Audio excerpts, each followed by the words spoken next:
Bueno, el restablecimiento de relaciones entre Colombia y Venezuela es una muy buena noticia para ambos pueblos, particularmente para los pueblos de las fronteras de ambos lados de esa línea fronteriza, pero también para los pueblos migrantes de cada lado de la frontera, particularmente para la migración colombiana residente en Venezuela, que es muchísimo más grande. Pero bueno, ambas migraciones han enfrentado grandes inconvenientes por esa ruptura de relaciones. La vida social, política, cultural, económica de los pueblos fronterizos también se había visto afectada, incluso hasta lo más humano, por esa absurda situación que había generado el último gobierno uribista de Iván Duque, que había llevado, por supuesto, a ese cierre de relaciones entre Colombia y Venezuela. Pero además tiene un fuerte impacto geopolítico en la región, porque Colombia había asumido, además de ese papel de ser cabeza de playa para atacar a Venezuela, había asumido también ser el líder de los países subordinados a los Estados Unidos en su constante aislamiento al gobierno legítimo del presidente Nicolás Maduro y al desconocimiento de ese gobierno para reconocer al fallido gobierno de Juan Guaidó. Entonces, el reconocimiento que hizo el presidente Gustavo Petro tan pronto ganó las elecciones, recordemos que no esperó asumir, se comunicó con el presidente Maduro más o menos 48 horas después, tiene un gran impacto geopolítico porque es la lápida sobre la tumba de esa operación injerencista llamada Juan Guaidó, y porque también es de esperarse que genere una nueva ola, digamos, de reordenamiento en los organismos de integración regional para que impere el criterio de realidad, que es el reconocimiento del único presidente que ha estado durante todos estos años ocupando el puesto de presidente en el Palacio de Miraflores. Juan Guaidó nunca logró poder ni para colocar una multa de tránsito en Caracas, mucho menos para dirigir el país. Así que creo que es una gran noticia y que todo impacto es positivo, incluyendo el hecho de que sin duda mejorará la situación de seguridad en la frontera, que ha sido tan delicada, sobre todo para la Revolución Bolivariana.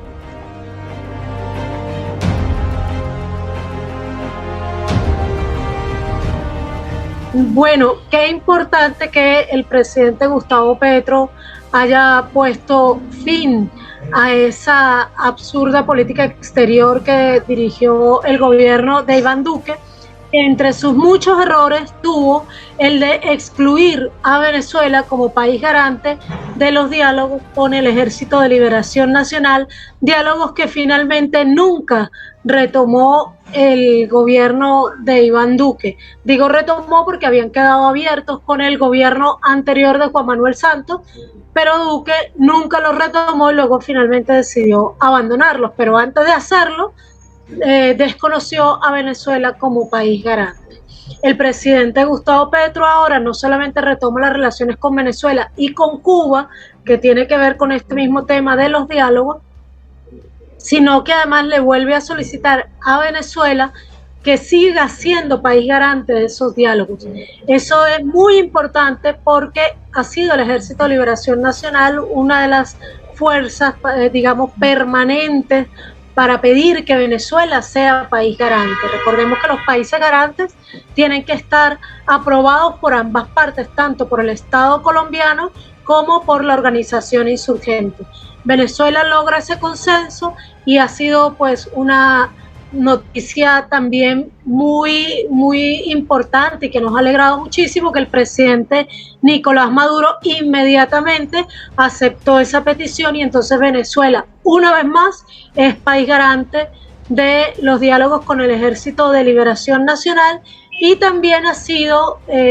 tenido un papel similar en los diálogos que se desarrollaron con la FAREP en el 2016, pero ya con el Ejército de Liberación Nacional Venezuela se ha involucrado desde la década de los 90 y con mucha más fuerza desde que el presidente Hugo Chávez asumió la presidencia de Venezuela.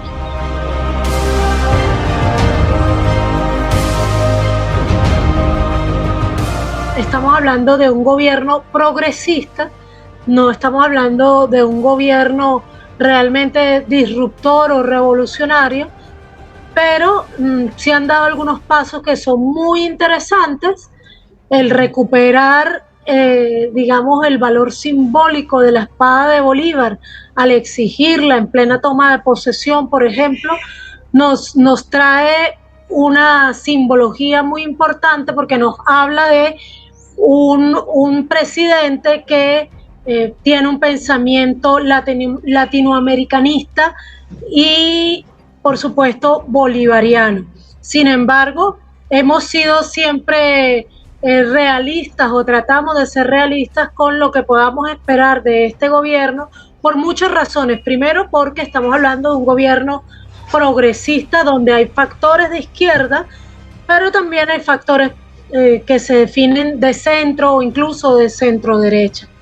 Y segundo, porque sabemos que los cambios en Colombia son muy difíciles, dado que el poder ejecutivo es solo un poder, pero Colombia tiene grandes poderes de facto que la gobiernan, empezando por los Estados Unidos y su grosera injerencia, la ocupación militar estadounidense, la injerencia política y económica del gobierno estadounidense y de las corporaciones estadounidenses y europeas, el poder de facto del narcotráfico, el poder de facto que son las fuerzas militares colombianas, de las cuales se ha hecho una, si se quiere llamar, depuración de sus altos mandos, pero que aún está ahí y aún sigue siendo un gran poder de facto muy complejo de comprender y de saber exactamente cuál va a ser su papel dentro de este nuevo gobierno. Y por supuesto, bueno, el papel de ese otro poder de facto que son las mafias de las corporaciones mediáticas en Colombia, entre otras, ¿no?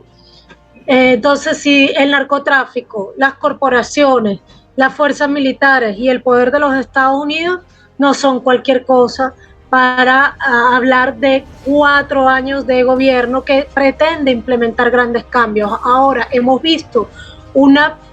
pretensión, al menos también en el gobierno, de ejecutar una política de paz, tanto dentro de Colombia como en su política internacional, y de hecho pues ha nombrado canciller a una persona que ha trabajado mucho en temas de paz.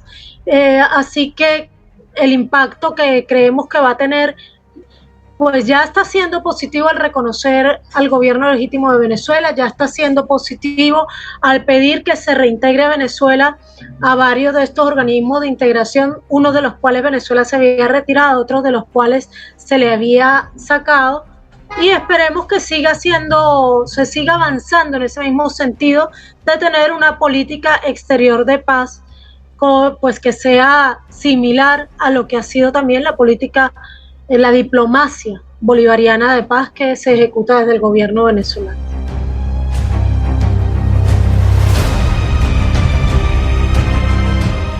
Tristemente, en el último gobierno del uribismo, el de Iván Duque, particularmente durante el tiempo de pandemia, denunciamos que avanzó una paramilitarización y militarización también del territorio nacional. Esa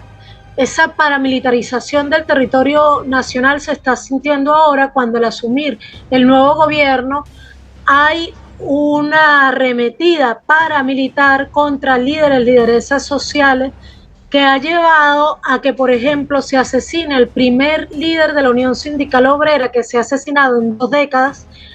hace tan solo pocos días en la sufrida población de Barranca Bermeja. La situación actual es justamente esa. Hay una arremetida paramilitar que sabemos que viene es a tratar de detener toda posibilidad de paz en Colombia y de construcción de la justicia social, que es condición sine qua non para la paz. Así que sabemos que vienen tiempos complejos para Colombia, pero también tiempos de mucha lucha y esperanza, y creo que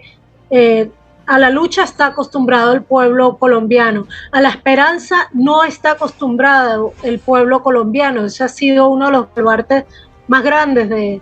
la revolución bolivariana, que siempre añoramos que se contagiara esa esperanza al pueblo colombiano, y bueno, vemos que ahora hay esperanza, y con la fuerza que tiene esa esperanza y con la capacidad de lucha que tiene el pueblo colombiano, pues esperamos que sea capaz de avanzar más allá de los muchos ataques que están llegando desde la ultraderecha colombiana, que están llegando desde las corporaciones y desde las políticas del imperialismo, y que sin duda van a seguir llegando y van a llegar con más fuerza en la medida en que realmente se toquen los intereses claves que hacen de Colombia uno de los países más desiguales de la región nuestroamericana y el país con mayor número de migrantes de la región sudamericana.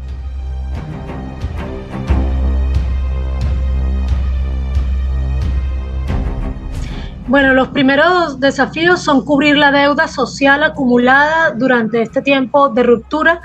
tanto con las poblaciones nacionales, en particular las poblaciones nacionales que viven en poblaciones